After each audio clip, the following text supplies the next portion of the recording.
Everyone, magprepito pala ako ng pork chop. Ayan, binabad na sa toyo, kalamansi, bawang, saka paminta.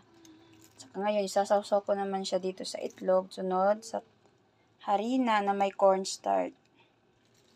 Ayan. Ganyan lang siya. Sawsaw.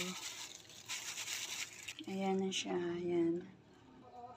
Ayan na siya guys. Tapos na siya. Pipituhin na lang.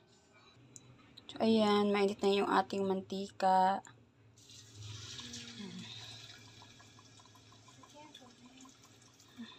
At mahina lang siya guys. Para di siya mapagod. Masusunog. Ayan.